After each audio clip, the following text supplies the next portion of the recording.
तो आप कह रहे हैं जितना भी जल चढ़ाइए ये सब अंदर चला जाता है। और एक जल कहाँ जा रहा है? पाताल में। पाताल में जा रहा है।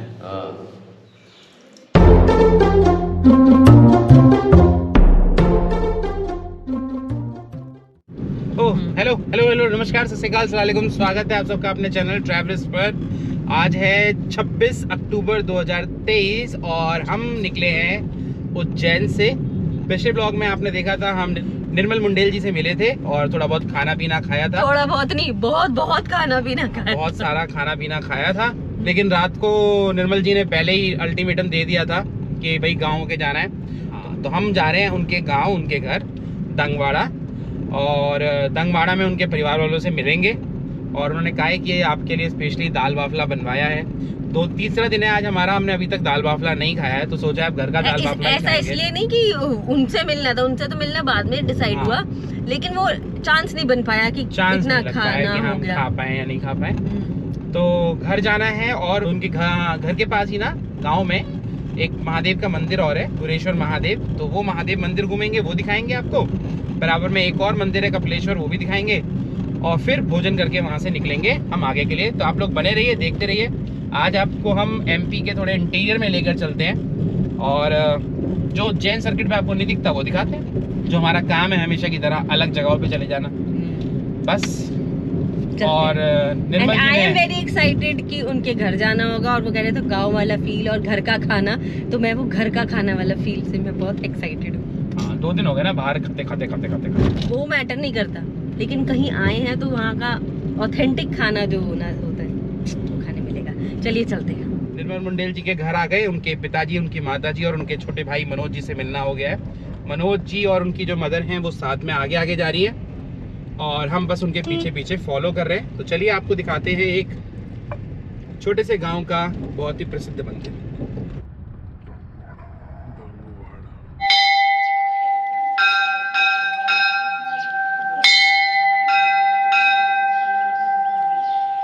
ये हैं बोरेश्वर महादेव।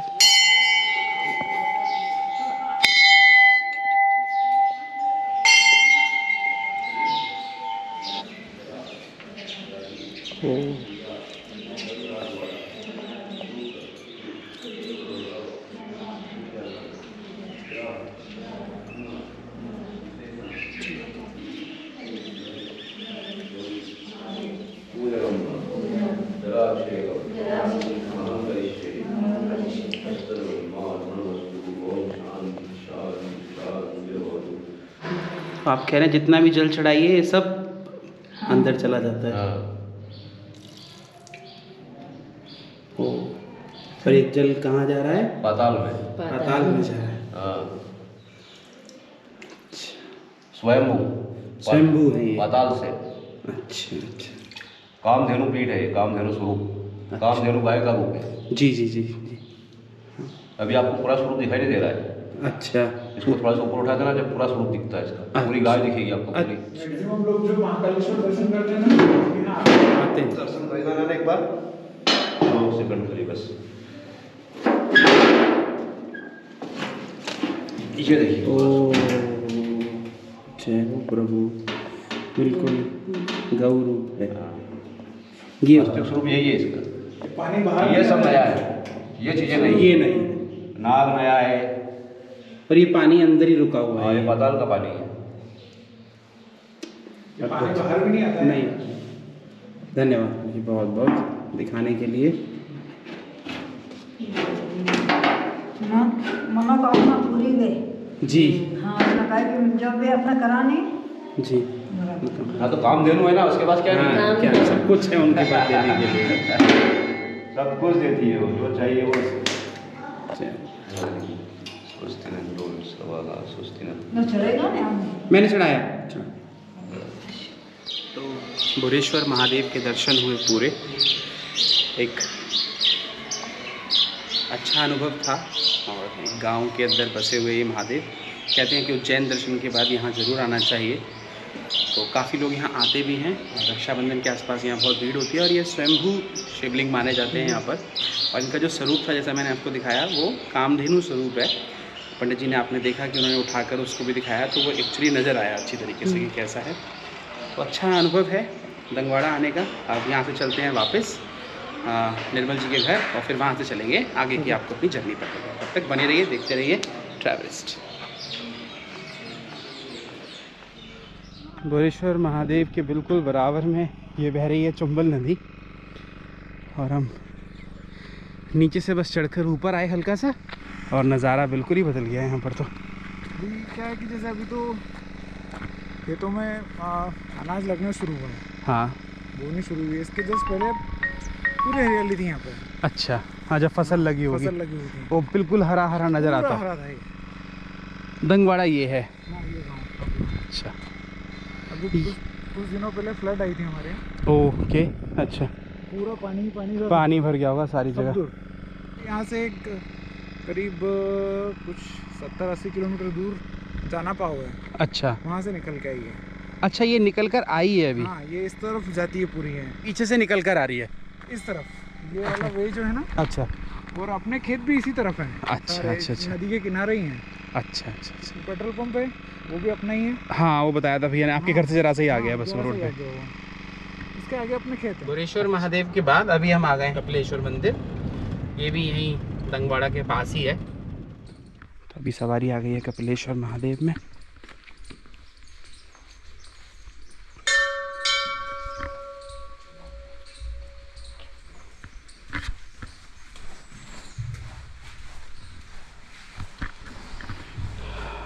जय हो प्रभु। एक ज्योतिर्लिंग में थी ऐसी मरकुरी जैसी लाइट निकली। ओ हाँ, और इतनी तेज निकली कि सबकी एकदम आँख बंद हुई की। अच्छा, हाँ, फिर उसके बाद मंदिर बनवाया या नहीं, मंदिर तो पहले से? जी का पहला बनाएंगे, पहला है नहीं ऐसा टूटो था।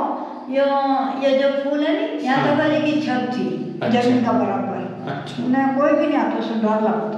हाँ। फिर एक बार भगवान ऐसी हमने निर्मल का लीला पापा ने देखी। जैसे भी हो, तो उन्होंने सब दूर गया मिलकर अपने मंदिर सही करे ना के। हाँ, फिर आना को ज़्यादा है यहाँ।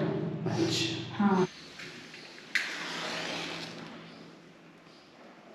क्या हुआ तुम्हें? Authentic feel. ऑथेंटिक फील, और ऐसे जैसे मैं नीचे बैठ के खाती थी, वो मतलब आसन पे बैठ के चौकी। चौकी पे, मतलब ये मैंने सिर्फ सुना था। अब एक दाल पूरी ना आप जी में दाल डाल के। हाँ, आप शुरू करिए आराम से, मैं बस खाता हूँ। आधी आधी बाटी। अच्छा आपका चूड़ा ऊपर थोड़ा सा गीला ही ले, रुको आप। अच्छा,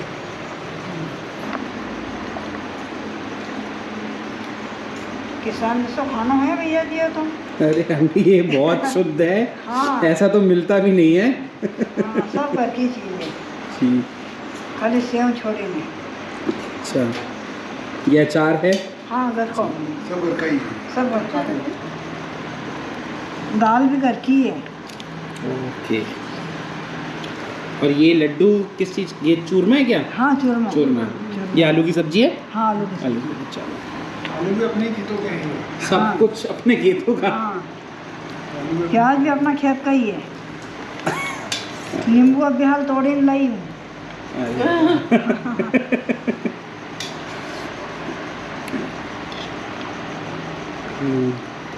बस जी, धन्यवाद।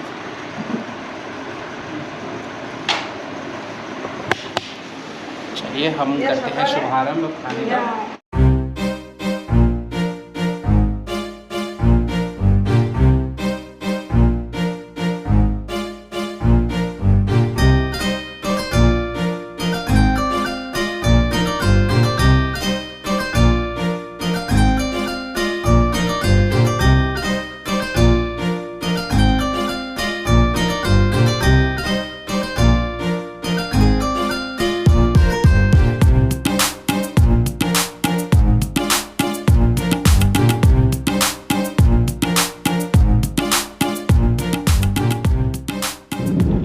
तो खाना खाते हुए तो आपने हमें देख लिया, क्या फीलिंग के साथ खाना खाया है मैं आपको बता नहीं सकता।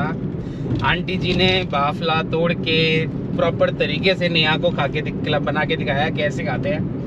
Amazing experience. और इतना सारा घी। मैं कह रही आंटी कम करे, अरे खाओ नहीं। और सब कुछ घर का था एक्सेप्ट सेव को छोड़कर, जो प्लेट में आपने देखा हींग सब सेव, हाँ। कुछ घर का था और कुछ भी ऐसा नहीं था जो बाहर का है, सब घर में उगा हुआ। बहुत बढ़िया, मतलब ऑसम एक्सपीरियंस था आने का, और बहुत अच्छा हुआ कि हम यहाँ आए और हमने एक टी टूर लिया है। थैंक्स टू निर्मल जी, हाँ। हाँ, thanks to Nirmal sir, thank you sir. मजा आ गया, मतलब मेरे पास शब्द नहीं है आगे बोलने के। अब हम यहाँ से निकल चुके हैं, अभी हमें जाना है एक्चुअली मांडव। आज हम सोच रहे हैं मांडव घूम लें, फिर वहाँ से देखते हैं अगर टाइम मिला तो महेश्वर जाएंगे, वरना वो पता चल जाएगा आपको जैसा भी होता है। तो दंगवाड़ा से हम निकले थे, थोड़ा सा ही दूर आए थे 4-5 किलोमीटर, वहाँ से हमने नरसिंगा से रोड कटा है बड़नगर के लिए, तो हम बड़नगर जाएंगे। बड़नगर सिटी में नहीं घुसेंगे, उससे पहले यू टर्न लेंगे एक, और हम निकल जाएंगे वहाँ से खंदरौचा होते हुए सदलपुर के लिए जाएंगे हम। खचरौंदा होते हुए सदलपुर निकलेंगे, और फिर वहाँ से देखेंगे या तो धार की तरफ चढ़ेंगे और वहाँ से मांडव निकल जाएंगे। जैसा भी होगा मैं आपको बताता रहूँगा। और अभी हम बिल्कुल इंटीरियर ऑफ एमपी में घूम रहे हैं, हाईवे हमने छोड़ दिया है, हाईवे से हमारा कोई लेना देना नहीं है। रोड पे डिवाइडर देखो ऐसे आ रहे हैं यहाँ पर, तो हम पहले पहुँच जाते हैं बड़नगर। क्या मस्त टोली, क्या इन्होंने बाइक पे क्या जुगाड़ कर रखा है? ये तो पूरी फैमिली कार बना रखी है इन्होंने। हाँ, एक आगे बैठा है, 3 पीछे बैठे हैं। करी साइड आगे से लेना, साइड में से हमेशा की तरह प्लान में थोड़ा सा चेंज। गांव से निकले थे मांडव के लिए, लेकिन मुझे पता चला कि यहीं थोड़ा सा दूर है जाना पाव पवित्र कुंड, और जहां से निकलती है चंबल रिवर। चंबल रिवर का ओरिजिन कुछ यहाँ से 60 किलोमीटर दूर है। तो मैंने मांडव को डाल दिया होल्ड पर, और हमने एक डी टूर कर लिया है जाना पाव कुंड के लिए। तो हम आपको दिखाने वाले हैं as a bonus origin point of river Chambal, वही चंबल जिसके लिए लोग कहते हैं कि पेड़ों से होकर निकलती थी एमपी में। तो चलिए आपको जाना पाव दिखाते हैं, फिर मांडव चलेंगे या महेश्वर चलेंगे, मुझे नहीं पता है। जहाँ भी जाएंगे शाम तक आपको मुझे बताते नहीं हैं। पता है, मुझसे मत पूछो ना। बस वही वाला, बने रहिए। तो बड़नगर के कट के बाद अब हम मानपुरा जा रहे हैं, मानपुर या मानपुरा है, और वहाँ तक पहुँचने के बाद वहाँ से फिर हम जाना पाव जाएंगे।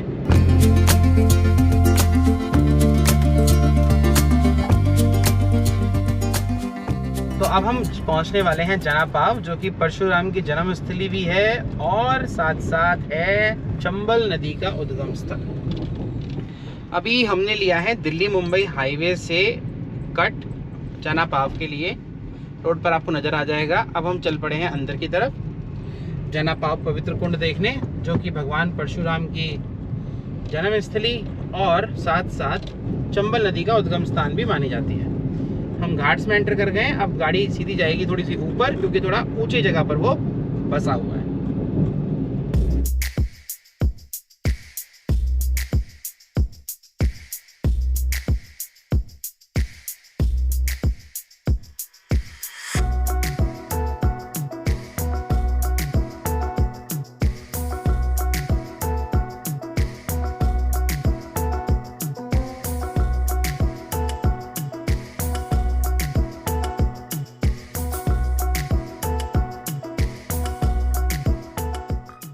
अभी हम हैं विंध्याचल पर्वत पर, और विंध्याचल पर्वत पर है भगवान परशुराम की जन्मस्थली। यहीं पर भगवान परशुराम का जन्म हुआ था, यहीं पर ऋषि जगदम्नी का आश्रम था, जहां वो अपनी धर्मपत्नी रेणुका जी के साथ और उनकी गाय कामधेनु के साथ रहते थे। यह है जाना पाव पवित्र कुंड, जन्मस्थली भगवान परशुराम की, और इस जगह के भी जीर्णोद्धार का कार्य अभी चल रहा है। भगवान परशुराम को भगवान शिव ने 4 धनुष दिए। अब ये 4 धनुष का अलग अलग नियम था कि उन्होंने 4 धनुष इसलिए दिए कि पूरी पृथ्वी को पराजित करना था। पूरी पृथ्वी पर ऐसे 21 राजा जो थे, उन सारे 21 राजाओं को पराजित करना। हाँ। और पराजित करने के बाद में सारी पृथ्वी जो है, जो पराजित कर लेता है उसके पास में उस भूमि का अधिकार हो जाता है। तो इसलिए आज भी हमारे यहाँ एक बहुत अच्छी बात की जाती है कि ब्राह्मण अगर कभी कोई आपके यहाँ कार्यक्रम करने आता है तो आप उसको ये नहीं बोलते कि आपकी सैलरी देता हूँ, मेहनताना देता हूँ, पंडित जी आपकी दक्षिणा क्या है। तो वही है कि आज भूमि का जो उपभोग कर रहे हैं, उस उपभोग का सबसे बड़ा कारण है कि ब्राह्मणों की दी हुई जो दक्षिणा, ये पृथ्वी का, वो दान के रूप में, दक्षिणा के रूप में हम देते हैं और उसी का किराया देते हैं। ये सबसे ज़्यादा जरूरी होता है कि उनकी केवल दक्षिणा देकर उनके संतुष्ट किया जाता है। और वो बहुत सारे कारण हैं उसके। जी, जी, जी, किंतु बिल्कुल। दूसरा, अब तो 4 धनुष जब मिले थे तो एक धनुष तो स्वयं भगवान परशुराम जी के पास में है, क्योंकि भगवान परशुराम जी चिरंजीवी हैं। तो परशु और परशुराम, परशु और धनुष दोनों साथ में है, क्योंकि आने वाले कल की अवतार में भगवान परशुराम जी कल की भगवान को धनुष और अपना परशु देकर यहाँ से प्रयाण कर जाएंगे। दूसरा जो धनुष था वो अगस्त्य ऋषि को दिया था। अच्छा, ये आप रखिएगा, और इस धनुष की आपको आवश्यकता तब पड़ेगी जब भगवान त्रेता युग के अंत में भगवान राम का अवतार होगा, और अवतार उन्होंने दक्षिण भारत में जाकर दिया था। इसी बीच में यहाँ की भी कथा का आता है। यहाँ से जब अगस्त्य ऋषि की दक्षिण दिशा में भगवान राम मिले और भगवान राम को वो धनुष प्रदान किया। एक राजा जनक के दरबार में रखा था उनके पूर्वजों के उसमें। दूसरा, एक धनुष जो था वो राजा कंस के यहाँ धनुष रखा था। तो एक बार भगवान कृष्ण ने तोड़ दिया, दूसरा जो धनुष था वो भगवान राम ने तोड़ दिया। तो ये 4 धनुष अलग अलग। ओके। और क्षत्राणियों के गर्भ से ही एक ऐसे बालक का, दिव्य बालक का जन्म होगा जो इन सारे ये जो राजा हैं, इन सारे पूरी पृथ्वी पे जो राजा फैले हुए हैं, इन सब राजाओं का समूह नाश करेगा। तो वो फिर भगवान परशुराम जी राजा रेणु की पुत्री रेणुका का जन्म हुआ यहाँ। और रेणुका और वेणु 2 बहनें थी, एक सहस्त्रार्जुन को दी और एक जो है वो जमदग्नि ऋषि को दी। ये दोनों आपस में चालू भाई। जनाब, तो ये जगह है अभी डेवलप हो रही है, काफ़ी जीर्णोद्धार का कार्य यहाँ पर चल रहा है। मेरे को लग रहा है यहाँ ये एमपी के ना ज़्यादातर मंदिरों में चल रहा है। हाँ, डेवलपमेंट बहुत चल रहा है और ऐतिहासिक रूप से बहुत ही महत्वपूर्ण जगह है ये, क्योंकि जैसा कि आपने पंडित जी को कहते हुए भी सुना, अभी परशुराम जी की कहानी आपको वो सुना रहे थे सारी। इसके अलावा इस जगह को, इस पर्वत को चंबल नदी, जिसको चरणावती नदी भी कहा जाते हैं, क्योंकि गाय के चमड़े से निकले हुए पानी से इस नदी का उत्पन्न हुई थी, ऐसी कहानी है। दरअसल यहाँ ऐसा माना जाता है कि जो कुंड के किनारे शिव मंदिर है उस पे जो जल चढ़ाया जाता है, जो जलाभिषेक होता है, इधर से आ जाओ, और उस जलाभिषेक से जो पानी निकलता है, जो जल बहता है, वो चंबल नदी की शुरुआत है। फिर वो पानी नीचे गिरता है पहाड़ से, खाई से, और अन्य जल स्रोतों से मिलकर वो चंबल नदी बन जाती है। प्रभु लड्डू गोपाल, कितने प्यारे हैं आप।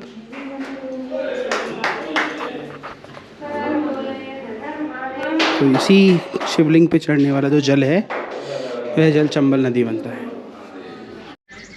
और इस शिव मंदिर का जल यहाँ से निकलता है और ये फिर नीचे पर्वत में जाता है।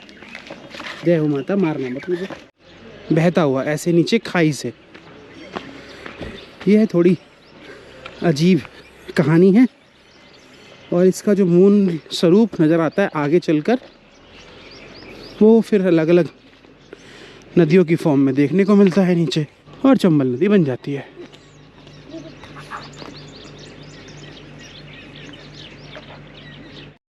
तो मित्रों, चनापाव कुंड और परशुराम जी की जन्मस्थली देखने के बाद अब समय है, और चंबल नदी का उद्गम स्थान जो बोला गया है यहाँ पर कि शिवलिंग जो मैंने आपको दिखाया, वहाँ पे चढ़ने वाला जल ही इस नदी का उद्गम माना जाता है। और फिर नीचे पहाड़ों से, अलग अलग जगहों से छोटी छोटी जो नदियाँ हैं, जो जल स्रोत हैं, वो मिलकर एक बड़ी चंबल नदी का रूप ले लेते हैं, जो आपको मैंने आज सुबह दिखाई थी। अब यहाँ से चलते हैं महेश्वर के लिए। माहेश्वती जिसका पहले नाम था, बाहुबली वाला माहेश्वती नहीं, यहाँ से लगभग 1.5 घंटा में लगना चाहिए, और सनसेट के टाइम तक हम वहाँ पहुँच जाएंगे। तो आपको दिखाते हैं महेश्वर का किला, और जो अहिल्याबाई के किले के नाम से भी जाना जाता है। अहिल्याबाई का किला महेश्वर में, और माहेश्वर का सनसेट। चलिए। तो दोस्तों, इसी के साथ हम करते हैं ये वाला ब्लॉग यहाँ पर ख़त्म। कहानी बहुत लंबी हो चुकी है। महेश्वर की कहानी हम आपको दिखाएंगे अपने आने वाले अगले ब्लॉग में। तब तक अपना बहुत ध्यान रखिए और देखते रहिए ट्रैवलिस्ट। हम मिलते हैं एक और इनक्रेडिबल इंडिया के बेहतरीन जगह पर।